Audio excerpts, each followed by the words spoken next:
They say he died on the toilet. Elvis Presley, the most famous man in the world, was found slumped on the bathroom floor at Graceland, bloated, alone, just 42 years old. That's the headline we remember. The punchline history turned him into. But the real story? That's the part the world doesn't want to talk about. Because the truth is, Elvis didn't die that day. He'd been dying for years, and we watched it happen.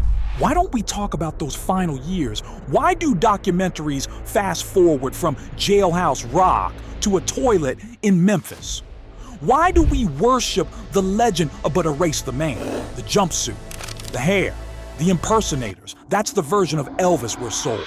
But it's not the full picture. What really happened in those final months behind the gates, inside the mansion, in the mind of the man who had it all and couldn't bear it? Elvis Presley was the original superstar. He changed music, fashion, culture, everything. He was sex, swagger, and Southern gospel rolled into one. But in his final act, the fame that made him a god became a cage. He was medicated, manipulated, mocked, and eventually mummified by the industry that made him. I've had a few, but then again... This isn't just a story about downfall. It's about what happens when the world needs you to be a myth, even if it kills the human underneath. Because the real Elvis, the one who cried at night, the one who begged for help, the one who couldn't tell where the mask ended and the man began, that Elvis was quietly erased. And tonight, we're bringing him back. Welcome to Shadows of Rock, where legends live loud, even in silence. We tell the untold stories, the hidden struggles, and the raw truth behind the icons who shaped rock history. This is more than a channel. It's a sanctuary for lovers of vintage sound, lost voices, and the powerful echoes left behind. Pull up a chair. You're among fans who feel every riff, remember every lyric, and believe every story deserves to be heard in full. This is Shadows of Rock. The light fades. The music never does. And I was caught like a moth in the flame. Chapter 1. The Velvet Prison. Elvis's final curtain. By the mid-1970s, Elvis Presley wasn't just the king of rock, he was a ghost in a golden cage. Graceland, once a symbol of triumph, had become his tomb long before he died in it. Behind those iron gates, Elvis lived like a man in hiding. Heavy drapes drawn shut, nocturnal hours, endless pills, rooms filled with hangers-on, but somehow always empty of real connection. The man who once moved his hips like the world was on fire could barely move at all. His health was unraveling, fast. He was gaining weight rapidly, suffering from chronic pain, insomnia, and erratic mood swings. He'd cancel shows at the last minute, or worse, show up in no condition to perform. Sometimes he slurred through lyrics, sometimes he forgot them entirely. His voice, still beautiful, still powerful, was trapped in a failing body.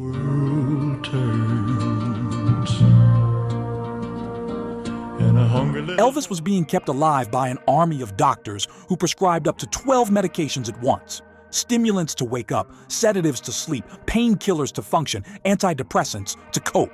His body was deteriorating, but his schedule still relentless. He was too valuable to stop. On the morning of August 16, 1977, Elvis was found lying face down on the bathroom floor at Graceland. Unresponsive, blue, gone. He was just 42 years old. So slowly, and time can do. Paramedics rushed him to Baptist Memorial Hospital, but it was already too late. The media had a field day. The king of rock had died on the toilet. Elvis Presley died today. He was 42. Apparently it was a heart attack. He was found at his home in Memphis, not breathing. And for much of the public, that was the end of the story. A punchline. A grotesque fall from grace. But that single, undignified image, bloated and broken, hides something deeper. Why was he in that condition in the first place? How did the man who once lit the world on fire become so lost? And why have we spent decades scrubbing that part of the story clean? This isn't just about the moment he died. It's about the years leading up to it. Because to understand why Elvis was erased, you have to see how he was undone. Chapter 2. The Golden Boy. with a broken heart. Here we go again. Whoa. Long before Graceland, long before Vegas, the jumpsuits, or the screaming crowds, there was just a boy in Tupelo, Mississippi, Elvis Aaron Presley. He was born into deep poverty on January 8, 1935, in a two-room shotgun shack built by his father, Vernon. No insulation, no plumbing, just bare boards and prayers. But even more defining than what he was born into was what he was born without. She took my one ray of sunshine. His twin brother, Jesse Garon Presley, was stillborn. From that first breath, Elvis was both a miracle and a survivor, raised in the shadow of a ghost. His mother, Gladys, was his everything. Fiercely protective, soft-spoken, and deeply religious, they were inseparable. But that closeness came with pressure. Gladys was anxious, fearful, and emotionally fragile, and Elvis absorbed it all. In church, Elvis found his first stage. Gospel harmonies filled his head. He loved spirituals, blues, country, and blended them without shame.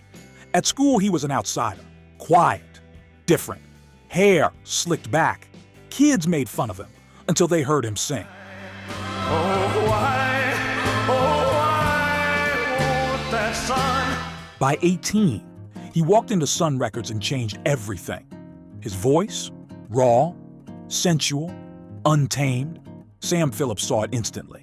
If I could find a white man who had the Negro sound and the Negro feel, I could make $1 billion. Elvis was that man. I'll walk right out on you if you want my love and take my... Suddenly he was on TV, on the radio, on every teenager's bedroom wall. Even as the world screamed for him, Elvis remained haunted. In 1958, while serving in the U.S. Army, his mother died unexpectedly. It shattered him. He never truly recovered. Friends say Elvis wept like a child for days, screaming into pillows, refusing to eat. The one person who saw him as more than a star was gone. From that point forward, something changed. The smile stayed. He charmed, stayed. But inside, a deep fracture had formed. Fame grew. So did the entourage. But Elvis never filled the hole Jesse and Gladys left behind. Oh, mama, like the roses. He became what the world demanded, a symbol, a sex icon, a money machine. But at night, when the crowd was gone, he was still that scared, motherless boy from Tupelo, longing for control, longing for peace. And that's exactly when Colonel Tom Parker stepped in. Chapter 3, Hollywood, Vegas, and the King Machine. By the early 1960s, Elvis Presley wasn't just famous, he was an institution. But behind the glittering billboards and sold-out shows, the King was no longer in charge. That power now belonged to Colonel Tom Parker, a carnival barker turned manager, who saw Elvis not as an artist, but as an asset. Me always, promise always. Between 1960 and 1969, Elvis starred in over 30 films. Many were cookie-cutter musicals, rushed scripts, weak plots, throwaway songs. He hated most of them, felt they cheapened his voice. But Parker insisted the films were safe, profitable, and predictable. The Colonel's motto was simple: if it ain't broke, don't fix it, and don't let Elvis think too much. Elvis, boxed into a Hollywood contract, obeyed. He was making millions, but losing his soul. Just last night, there was no moon, but the stars were... Then, in 1969, came the Las Vegas residency at the International Hotel. At first, it was a triumphant return. Elvis looked sharp, slim, charismatic. He wore the white jumpsuit like armor, moving like a god again. The press called it a comeback, but it wasn't a return. It was the start of another prison. Don't you step on my white suede shoe. You can do anything but lay over my balloon. 2 shows a night, 7 days a week, a grueling schedule that ground Elvis down like gears in a machine. Parker kept him locked in contracts that forbade touring internationally, despite massive global demand, because the Colonel had no U.S. passport. Elvis was stuck in Vegas because Parker couldn't leave the country. Now I have to follow you. To meet the crushing performance demands, Elvis was introduced to a regimen of safe prescription pills. Dexedrine to wake up, Placidil to sleep, Demerol for pain, Valium, codeine, amobarbital, and more. Not street drugs, doctor-prescribed, justified, but slowly dehumanizing. He wasn't chasing a high. He was chasing functionality, staying upright, hitting notes, smiling on cue. As Elvis performed for thousands, Parker raked in merchandising deals, movie royalties, and concert revenue. Elvis once joked, "I'm the only man who can make millions being miserable." And that's what he had become. Not an artist, not a rebel, just a symbol in a sequined suit, smiling through sedation. Chapter 3.5. The Mask of the King, persona versus person. Somewhere between the screaming crowds and the locked hotel rooms, Elvis Presley disappeared. Not physically. He was still on stage, hips moving, cape swinging, rings sparkling under the spotlight. But the man was hiding behind something else. He had become a character. The white jumpsuit wasn't just flashy, it was symbolic. A superhero costume, a spiritual robe, a cage. It was his way of saying, "I'm not like you, I'm something else." Because if he was larger than life, then maybe he wouldn't have to face the things that scared him. The suit gave him presence, mystery, but it also created distance. Fans saw the king. Few saw Elvis. You came to the right place. You're looking for trouble. Elvis developed a deep fixation on law enforcement and martial arts. He amassed over 30 badges from local police departments. He trained in karate obsessively, even had it written into his stage choreography. He carried guns everywhere, sometimes multiple. In 1970, he famously visited the White House unannounced, requesting a meeting with President Nixon, offering to become a federal agent at large in the war on drugs. Yes, Elvis, addicted to prescription pills, wanted to fight drug abuse. He wasn't being ironic. He was trying to feel powerful in a world that made him feel used. Inside Graceland, he built a shrine to himself, the Jungle Room. Gold records lining the walls, mirrored ceilings, TVs playing 24/7, a world curated to worship Elvis. While the man inside faded away, those closest to him, the Memphis Mafia, couldn't stop it. They could only enable it. And Priscilla, she once said, he lived in a bubble, protected from the truth, from criticism, from consequences. But it wasn't protection, it was isolation dressed in gold. This mask, the king, became so real even Elvis couldn't take it off. So really hard to comprehend it because in 15 years it's hard to comprehend that happened. He wasn't pretending anymore.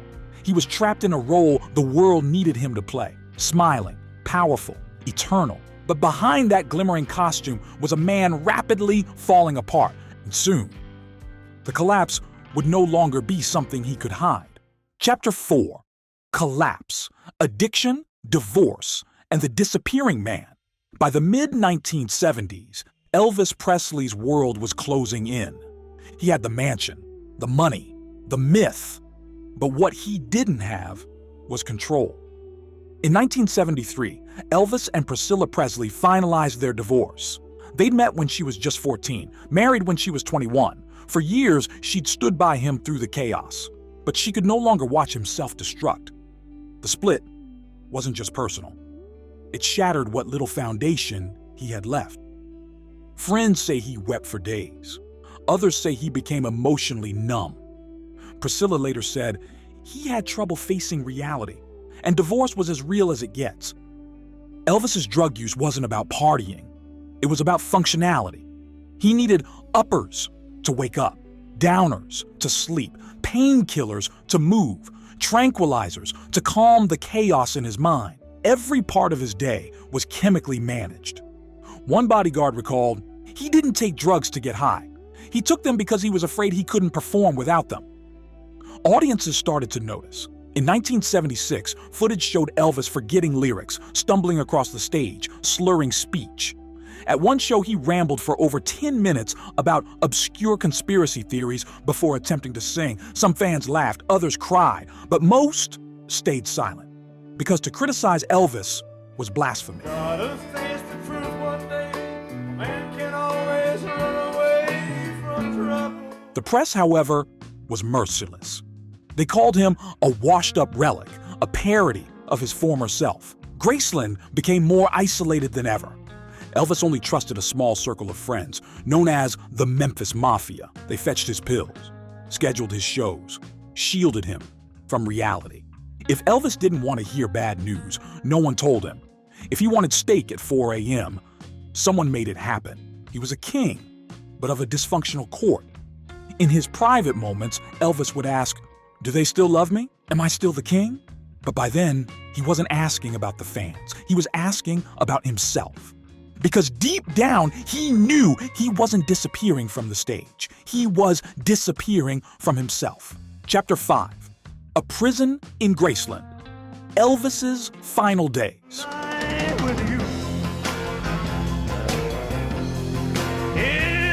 By 1976, Graceland had become less a home and more a mausoleum with velvet curtains. The king of rock no longer lived among the living.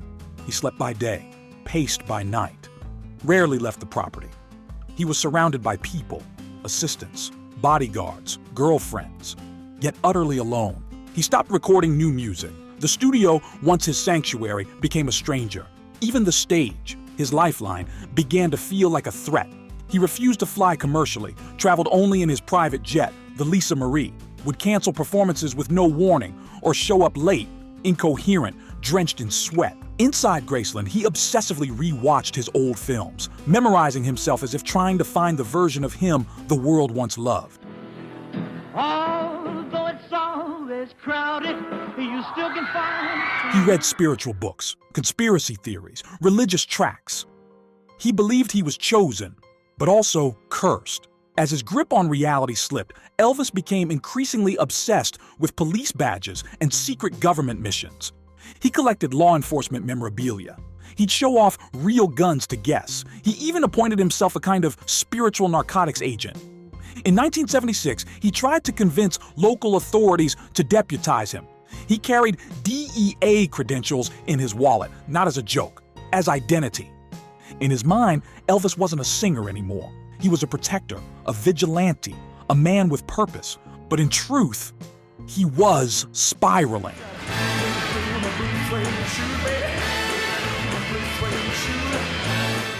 In June 1977, CBS filmed Elvis in Concert, a televised performance meant to remind the world of his greatness. Instead, it captured something devastating. Elvis stumbled through songs, his face bloated, his eyes glassy. He looked lost, tired, not present.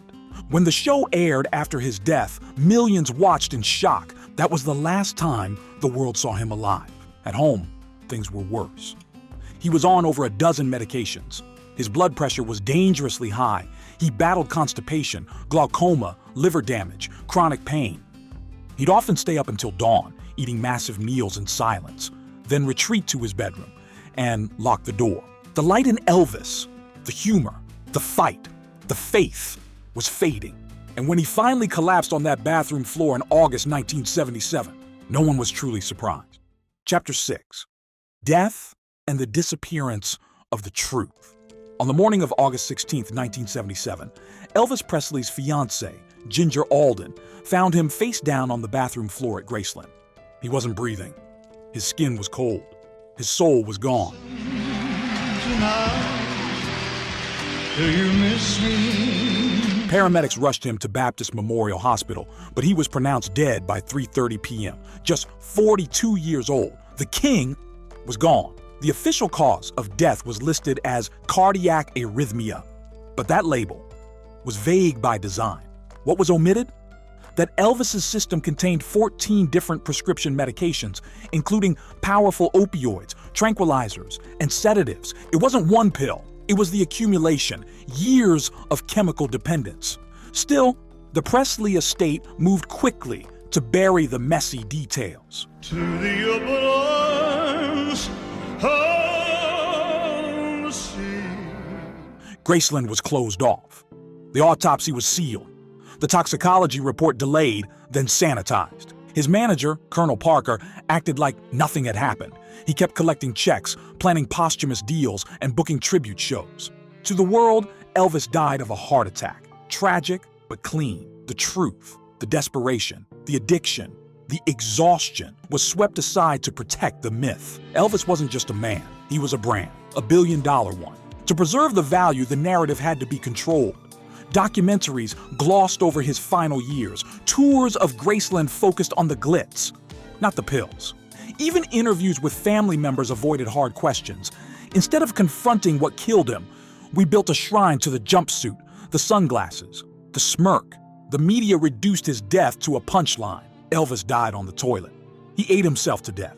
He couldn't handle fame. But Elvis didn't die because he was weak. He died because he was suffocated by the role we gave him and denied the help he needed. We turned him into a god, then ignored the human screaming underneath. That silence cost more than just clarity. It set a precedent. Artists who struggled with addiction after him, Michael Jackson, Whitney Houston, Prince, walked the same path. Treated symptoms, not causes. Covered pain with performance. Watched by millions, but seen by no one. Because if we admit Elvis was suffering, we have to admit we helped him suffer. Chapter 7. The Real Legacy. They tried to bury.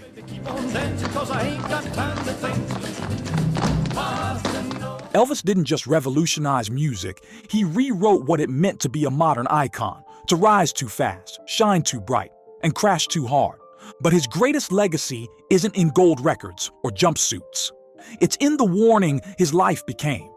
Because Elvis was first, but not last. I never looked for trouble, but I never ran. Before Michael Jackson collapsed under pressure, before Whitney Houston drowned in a hotel bathtub, before Prince overdosed in an elevator, there was Elvis, the original. He showed the world what celebrity without boundaries can do to a soul. When we erased his final years, we didn't just protect the image, we lost the humanity. We lost the chance to say, this is what happens when pain is ignored. This is what it looks like when the world wants your voice, but not your voice cracks. This is what addiction in plain sight looks like. By sanitizing his ending, we robbed new generations of learning from it. But here's the part they couldn't erase. His voice. You can still hear it in If I Can Dream, in Unchained Melody, in Love Me Tender, that raw ache, that gospel cry, that shimmer of hope through heartbreak. Even at his worst, Elvis sang with the full weight of his story behind every note. And when you listen closely, you hear more than music.